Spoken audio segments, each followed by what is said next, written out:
તો કેમ છો મિત્રો? તો મિત્રો, સનાતન ટેક્સટાઇલનું આઈપીઓ 19 થી 23 ડિસેમ્બરની વચ્ચે ઓપન રહેશે, એટલે કે ગઈકાલે જ ઓપન થઈ ગયો છે. આજના વિડીયોમાં આપણે રિવ્યૂ કરશું આ આઈપીઓનું. અને મિત્રો, અત્યારે વિડીયોમાં થોડુંક લેટ થાય છે, અને કે જનરલી આઈપીઓ ઓપન થાય તેના 1-2 દિવસ પહેલાં જ વિડીયો રિવ્યૂનો આવી જાય. એનું કારણ છે કે અત્યારે આઈપીઓનો એટલા બધા આવી ગયા છે અને ઓવરલોડ એવડો છે, એટલા માટે વિડીયો થોડાક લેટ થાય છે. બાકી ચેનલમાં નવા હોય તો સબસ્ક્રાઈબ કરજો ને વિડીયોને એક લાઇક કરજો. તો સૌથી પહેલાં મિત્રો, આનું જીએમપી જોઈએ તો 15 થી 20% વચ્ચે જીએમપી જોવા મળે છે. બાકી ગ્રે માર્કેટ પ્રીમિયમ જે છે એ અંદાજો જોઈ છે, તે ફિક્સ ન હોય, પણ આપણે એજ્યુકેશન માટે અને જાણકારી માટે પણ જાણવું જરૂરી છે.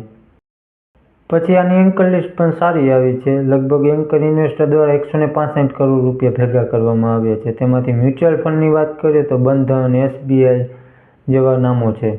પછી એફઆઈઆઈમાં સોશિયલ જનરલ, પાઇન બ્રિજ જેવા મોટા નામો છે. પછી મિત્રો, કંપનીની ડિટેલ વિશે વાત કરીએ તો કંપની 2005માં ઇન્કોર્પોરેટ થઈ હતી, એટલે લગભગ 19 વર્ષ જેવું થઈ ગયું છે કંપનીને પોતાના સેક્ટરની અંદર.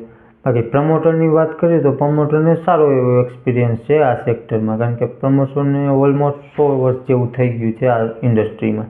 પછી મિત્રો, આ કંપની દોરા બનાવે છે, જે ઘણી જગ્યાએ ઉપયોગ થતા હોય છે, કપડામાં અને એમાં. આ કંપની 3 પ્રકારના દોરા બનાવે છે: પોલિસ્ટરના, કોટનના, પછી ટેકનિકલ ટેક્સટાઇલ. ટેકનિકલ ટેક્સટાઇલ મતલબ કે આપણે જે આ સ્પોર્ટમાં ઉપયોગ થાય તેનો, આ ગાડીઓના સીટ કવર ને એમાં બધામાં ઉપયોગ થતો હોય. ટૂંકમાં જે હેવી કપડાં આવે ને તેમાં એ મટીરિયલનો ઉપયોગ થતો હોય છે.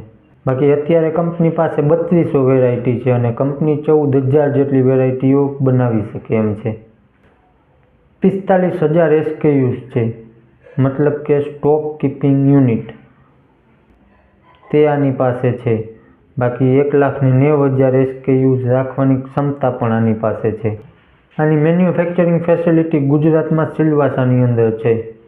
પછી આના ફાઇનાન્શિયલ જોઈએ તો 2022 થી 2024 સુધીના આપવામાં આવ્યા છે અને FY25ના પહેલા ક્વાર્ટરના 30 જૂન 2024 સુધીના આપવામાં આવ્યા છે.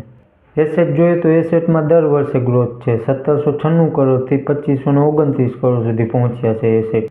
રેવન્યુ જોઈએ તો 3200 કરોડથી 2900 કરોડ સુધી પહોંચ્યું છે, એટલે કે રેવન્યુ ડાઉન થયું છે.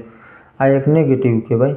બાકી FY25ના પહેલા ક્વાર્ટરનું જોઈએ તો 727 કરોડનું રેવન્યુ છે. આ પ્રમાણે આપણે આવનાર ક્વાર્ટરનું જોઈએ 787 × 4 કરીએ તો એ સારું રેવન્યુ, આનાથી સારી ગ્રોથ દેખાય. પણ આ માત્ર અંદાજો છે, બાકી રેવન્યુ ને બધું વર્ષ પ્રમાણે જ જોવાનું હોય, ક્વાર્ટર ઓન ક્વાર્ટર ન હોય. પછી પ્રોફિટ જોઈએ તો પ્રોફિટ પણ ડાઉન થયો છે. 355 કરોડથી 133 કરોડ પહોંચી ગયો છે પ્રોફિટ. પછી આના પ્રોફિટ માર્જિન કાઢીએ તો તેમાં પણ ડાઉન થયું છે. પહેલાં પ્રોફિટ માર્જિન 10 થી 12%ની વચ્ચે હતા, તે અત્યારે 4 થી 4.5%ની આસપાસ છે, એટલે આ પણ મોટું નેગેટિવ છે.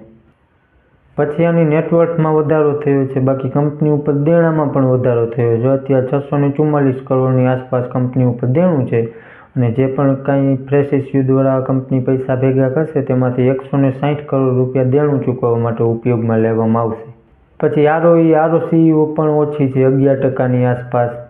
ત્યાર પછી PE 17નું નીકળીને આવે છે, ફેસ વેલ્યુ 10 રૂપિયા ઉપર. બાકી આની કંપનીઓ કરતાં ઘણી નાની કંપની છે. આની કમ્પેરમાં KPR મિલ છે, વર્ધમાન ટેક્સટાઇલ છે. આનો PE 22 થી 40ની વચ્ચે નીકળીને આવે છે. તો PE પ્રમાણે જોઈએ તો વેલ્યુએશન રિઝનેબલ દેખાય છે. બાકી આના ફાઇનાન્શિયલ વીક દેખાય છે. પછી મિત્રો, આઈપીઓની ડિટેલ જોઈએ તો આઈપીઓ 19 ડિસેમ્બરથી 23 ડિસેમ્બરની વચ્ચે ઓપન રહેશે. ફેસ વેલ્યુ 10 રૂપિયા પર શેર રાખવામાં આવી છે. પ્રાઇસ બેન્ડ 305 થી 321ની વચ્ચે રાખવામાં આવ્યું છે. 46 શેરનો એક લોટ છે. ટોટલ ઇસ્યુ સાઇઝ 550 કરોડની છે. તેમાંથી ફ્રેશ ઇસ્યુ 400 કરોડનો છે અને OFS છે 150 કરોડનો. રિટેલ પોર્શન 35%નું રાખવામાં આવ્યું છે અને લિસ્ટિંગ ડેટ છે 27 ડિસેમ્બર. તો મિત્રો, આ થઈ ગઈ પૂરા આઈપીઓની ડિટેલ. હવે આવે સૌથી મેઇન સવાલ કે આઈપીઓમાં એપ્લાય કરવું કે નહીં, અને કરવું તો લિસ્ટિંગ ગેઇન માટે કરું કે પછી લોંગ ટર્મ માટે કરું. તો મિત્રો, બધું જ હું તમને જણાવીશ, પણ ડિસિઝન તમારે તમારું રિસ્ક અને તમારું એનાલિસિસ લગાવીને જ લેવાનું છે. તો સૌથી પહેલાં મિત્રો, લિસ્ટિંગ ગેઇન પ્રમાણે જોઈ લઈએ તો તેમાં પહેલાં જીએમપી, તો કે હજી જીએમપી ઓછી બતાવે છે. બાકી જીએમપી માત્ર અંદાજો જોઈ છે.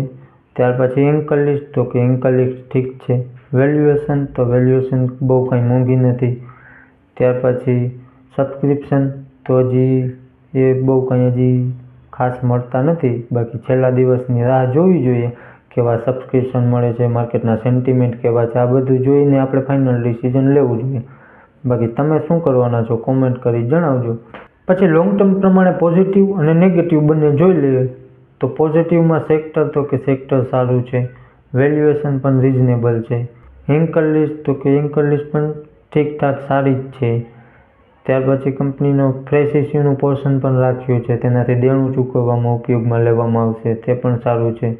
ત્યાર પછી નેગેટિવમાં જોઈએ તો નેગેટિવમાં કોમ્પિટિશનવાળું સેક્ટર છે, કંપની ઉપર થોડુંક દેણું પણ છે.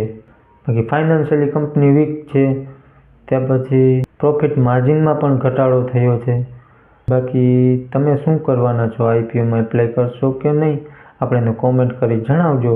આ હતી આજની અપડેટ.